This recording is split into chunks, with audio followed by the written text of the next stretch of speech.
এর সাথে 1 কেজি বলেছেন নিতে হবে। এটা বলেছেন আপনি? এটা কেন বলেছেন? স্যার আমাদেরকে কোম্পানি দিয়েছে তো। কোম্পানির বিরুদ্ধে আপনি কমপ্লেন করেছেন? জি না স্যার। তাহলে কেন ছিল না? ও বলছে বাবা গেছে আমার দুইজন দুই রকম কথা বলছে। দুইজন দুই রকম বলছে। উনি বলছেন না, উনি গেছে ওষুধ কিনে আনার জন্য, আমার জন্য ওষুধ কিনে আনতে গেছে, আর এর মধ্যে হয়তো বা তেলটা আবার আনছে, যার কারণে উনি বললো যে আমি নাই এখানে। মানে স্যার আমাদের থেকে এই ছোট্ট একটা বিষয় নিয়ে আমাদের ফলস হওয়ার মতো কোনো কিছুই নেই। মানে উনি এই ওষুধ দেখিয়ে এখানে একটা ইয়ে করার চেষ্টা করবেন না, ঠিক আছে? আপনাদের তো কোনো কিছু হলেই বলেন অসুস্থ। না স্যার, এরকমই ওষুধ কিনতে গেছেন, কিন্তু এই যে ঘটনাটা যেটা ঘটছে এটার সঙ্গে ওটার কোনো সম্পর্ক নেই। আল্লাহ আপনার মঙ্গল করুক, আপনি সুস্থ হন, আমরা দোয়া করি। কিন্তু তাই বলে আপনি তেলের মূল্য মুছে তো বেশি দামে বিক্রি করতে পারবেন না স্যার। আমরা এরকম করি না, আমরা খুচরা কাস্টমার বিক্রি করি না স্যার। খুচরা কাস্টমার কাছে আমরা তেল বিক্রি করি না। আমাদের কাছে এই পাশের দোকানদারকে জিজ্ঞেস করেন, আমরা গত 15 দিন ধরে তেল বিক্রি করি না স্যার। তাহলে এটা কে করলো স্যার? এটা আমি তো বললাম আমি জানি। এটা কি হয়েছে বলতো? একদম সত্যি করে বাবা আনছে তেলে বাবা, আমি উঠাই না। আমি উঠাই। আমাদের দোকানে এইটা নিয়ম তো, এই ছোট জিনিস নিয়ে কখনো এরকম করবে। কয় টাকা বিক্রি করবে স্যার? 20 টাকায় না লাভ বেশি করবে? 50 টাকায় করবে। অন্তত আমরা এই দোকানে এইরকম করার বুঝতে না। কিন্তু যে অভ্যাসটা শুরু করতেছেন আপনারা, এটা তো আপনাকে দেখে আপনার প্রতিবেশী একজন ব্যবসায়ী সেও তো অনুসরণ করবে। স্যার আমরা এরকম করি না স্যার। এর সাথে 1 কেজি বলেছেন নিতে হবে। এটা বলেছেন আপনি? এটা কেন বলেছেন? স্যার আমাদেরকে কোম্পানি দিয়েছে তো। কোম্পানির বিরুদ্ধে আপনি কমপ্লেন করেছেন? জি না স্যার। তাহলে কেন কোম্পানির নিয়মটা আপনি মার্কেটে বাস্তবায়ন করে দিচ্ছেন? কোম্পানি আমাদেরকে দেয় না তেল, যদি চাল না কিনে তো তেল দেয়। কোম্পানি যে দেয় না আপনাকে, আপনি তো সেটা লিখিতভাবে জানান নাই কাউকে। জি না। সংশ্লিষ্ট যতগুলো দপ্তর আছে আপনি কাউকে বলেছেন? জি না। না করে আপনি কোম্পানির এজেন্ট হিসেবে কাজ করলেন। আর ওইখানে যেটা মূল্য মুছে দিয়েছে এমআরপি, উনি দোষারোপ করেছেন, আপনি করেছেন। জি না স্যার, আমরা 45 টাকা তেল নিয়েছি, সাথে একটা বলেছেন। আপনি এদিকে আসেন। উনি করে নাই, উনি বললো, কিন্তু ওই পণ্যটা আপনার এখানে পাওয়া গেছে। স্যার ওটা আমরা যেভাবে নিই সেইভাবে, আমরা উঠাই না। আপনার এই কথা বিশ্বাসযোগ্য না। আমরা যেভাবে এবং আমরা সকালে আপনার এখানে আমরা সোর্স পাঠিয়েছি, আপনি বলেছেন তেল নাই, তেল নিচে রেখে দিয়েছেন। এবং যখন আমরা এসেছি আপনার এখানে যে মুরব্বী বসে আছে উনিও বলেছেন তেল নাই, কিন্তু আপনার নিচে তেল ছিল। মুরব্বী তো উনি দোকানদারি করেন না, এনে সময় দেয়। বয়স্ক মানুষ তো বাসায় ভালো লাগানি কারণ আসে।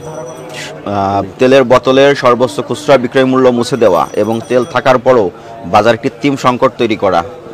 ভোক্তাদের আপনি বলছেন আপনার কাছে তেল নাই, ভোক্তাধিকার সংরক্ষণ আইনে এগুলো অপরাধ। আপনি অপরাধ স্বীকার করেন?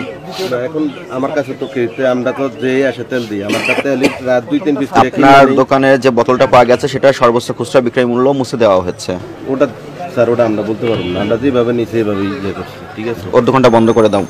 আমি তো এটা করতে গেলে আমি বুঝেন না, আমার দোকান দায়বদ্ধতা আপনার। আপনি মাঝনের কাছ থেকে বেতন নেন না?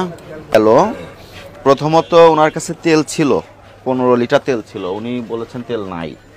তারপর একটা বোতল আমরা চেক করে দেখলাম উনি এমআরপিটা মুছে দিয়েছেন। এমআরপি নাই, এমআরপি জায়গাটা ফাঁকা।